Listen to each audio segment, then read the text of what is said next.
میں اس وقت parliament house کے باہر موجود ہوں۔ آج سینٹ کے پارلیمانی سال کا پہلا دن تھا۔ آج کا اجلاس مچھلی منڈی کا منظر پیش کرتا رہا۔ اجلاس کے دوران شور شرابہ رہا، بالخصوص اپوزیشن کی جماعت پاکستان تحریک انصاف نے حکومت کے خلاف نعرے بازی کی، اور پاکستان پیپلز پارٹی نے جو ان کی جماعت کا موقف تھا سڑکوں کے اوپر عوامی جلسوں کے اندر، آج وہی ایوان کے اندر دیکھنے میں آیا۔ اور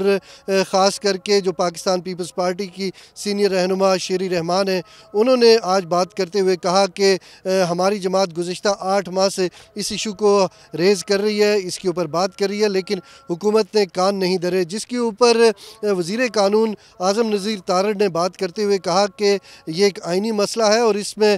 جو حکومت ہے تمام سیاسی جماعتوں کو لے کر آگے بڑھے گی اور کوئی ایسا کام نہیں کرے گی جو خلاف آئین ہو۔ اور اس حوالے سے انہوں نے حوالہ دیتے ہوئے کہا کہ وزیر اعظم کی ہدایت کے اوپر جو ان کے مشیر ہیں رانا ثناء اللہ، وہ حکومت سندھ سے بھی رابطے میں ہیں، اور اس کے علاوہ جو دیگر سیاسی جماعتیں ہیں ان سے بھی بات کر رہے ہیں۔ اور انہوں نے کہا کہ یہ ساری جو کارروائی اس ٹائم ہو رہی ہے وزیر اعظم کی ہدایت کے اوپر ہو رہی ہے۔ اور ایک اور انہوں نے آج انکشاف کیا کہ جو مختلف سیاسی جماعتیں ہیں ان کو لے کے ایک کانفرنس بھی ہو سکتی ہے، کثیر الجماعتی کانفرنس کا انہوں نے لفظ استعمال کیا، اور کہا کہ اس میں جو مشاورت ہے وہ ہو سکتی ہے، بیٹھ کے بات چیت ہوگی، اور کوئی بھی ایسی ہم بات نہیں کریں گے، ایسا کام نہیں کریں گے جس سے صوبوں کے جو حقوق ہیں وہ متاثر ہوں، اور پانی جو ہے وہ سب کا ہے، پورے ملک کا ہے، اور اس کے لیے کسی بھی قسم کی ایسی بات نہیں ہوگی جس سے سیاسی جماعتیں ناراض ہوں۔ پیپلز پارٹی کے حوالے سے اعظم نذیر تارڑ نے ان کے رویے کو تنقید کا نشانہ بناتے ہوئے کہا کہ اس ایوان میں جو حکومتی وزراء ہیں وہ موجود ہیں، بالخصوص آبی وسائل کے اور پانی کے جو وزیر ہیں وہ ایوان میں بیٹھے ہوئے ہیں، اور پاکستان پیپلز پارٹی کے جو تحفظات ہیں، جو سوالات ہیں، ان کے جوابات دینے کے لیے وہ یہاں پہ موجود ہیں، اور چاہیے یہ کہ پاکستان پیپلز پارٹی کے اراکین ان سے سوال کریں، اور تاکہ وہ ان کو مطمئن کر سکے، اگر ان کے جو بھی تحفظات ہیں ان کو دور کیا جا سکے۔ لیکن اس کے باوجود پاکستان پیپلز پارٹی نے نعرے بازی کی اور ایوان سے واک آؤٹ کیا، اور جس کی بنیاد کے اوپر کورم کی نشاندہی کی گئی، اور جب کورم کی نشاندہی کے بعد کاؤنٹنگ کی گئی اور پاکستان پیپلز پارٹی کے اراکین کو واپس لایا گیا تو کورم مکمل نکلا، اور اس کے بعد بھی زیادہ دیر جو اجلاس ہے وہ چل نہیں سکا، اور پاکستان پیپلز پارٹی کے جو اراکین ہیں وہ ایک مرتبہ پھر ایوان سے باہر چلے گئے۔ اسی دوران جو سینٹ میں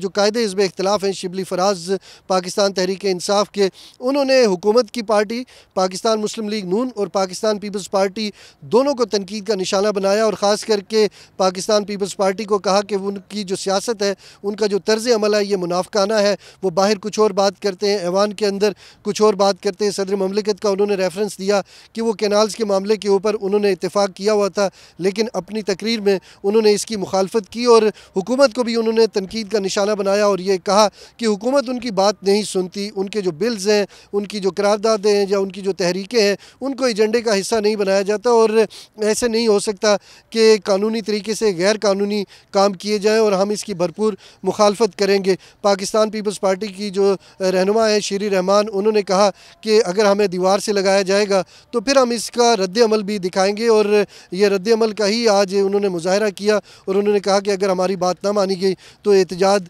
شدید سے شدید تر ہوگا، اور انہوں نے کہا کہ باہر بھی احتجاج ہوگا اور اندر بھی احتجاج ہوگا۔ اور آپ نے دیکھا کہ گزشتہ دنوں سے پاکستان پیپلز پارٹی کی جو لیڈرشپ ہے وہ سندھ میں جلسے جلوس بھی کر رہی ہے۔ بلاول بھٹو زرداری اس ساری صورتحال میں لیڈ جو رول ہے وہ ادا کر رہے ہیں، اور انہوں نے وفاق کو تنقید کا نشانہ بنایا، اور یہ دبے لفظوں میں اور کھلے عام بھی انہوں نے یہ کہا کہ اگر ہماری بات نہ مانی گئی تو شاید وہ حکومت سے علیحدگی بھی کر سکتے، اور ایسی صورت میں حکومت کو اپنا جو کام ہے وہ جاری رکھنے میں مشکلات پیش آئیں، چونکہ حکومت کے پاس اس ٹائم نمبر گیم پوری نہیں ہے، اور پاکستان پیپلز پارٹی نے ہی ان کو سہارا دیا ہوا ہے، اگرچہ وہ وفاق میں کابینہ میں نہیں ہے، لیکن اس کے باوجود جب بھی عدم اعتماد کی صورتحال پیش آئی یا کوئی بھی اس طرح کی صورتحال پیش آئی جس میں حکومت کو خطرہ ہو تو اس ٹائم پیپلز پارٹی ہی کندھا دیتی ہے۔ لیکن پیپلز پارٹی نے اپنے شدید تحفظات کا اظہار کیا ہے، اور انہوں نے کہا ہے کہ ہماری باتیں اگر نہ مانی گئی تو حکومت کے لیے سنگین نتائج ان کو یہ سامنا کرنا پڑے گا، اور اسی ساری صورتحال کو مد نظر رکھتے ہوئے رانا ثناء اللہ نے سندھ کی جو قیادت ہے اس سے رابطہ کیا. اس کے علاوہ JUI فے کی جو قیادت ہے وہاں پہ جو سومرو صاحب ہیں ان سے بات چیت کی ہے. اس کے علاوہ وزیر اعلیٰ سندھ سے بھی انہوں نے بات چیت کی ہے اور انہوں نے کہا ہے کہ وہ وزیر اعظم کی ہدایت پر تمام سیاسی جماعتوں کو اعتماد میں لے رہے ہیں اور پانی کے مسئلے کو بات چیت کے ذریعے ہی حل کریں گے. اس کے بعد جو اپوزیشن نے شور شرابہ کیا, ایوان سے واک آؤٹ کیا اور جو سینٹ کے چیئرمین سید یوسف رضا گیلانی ہیں انہوں نے اس تمام تر صورتحال کو دیکھتے ہوئے سینٹ کا اجلاس جمعے تک ملتوی کر دیا.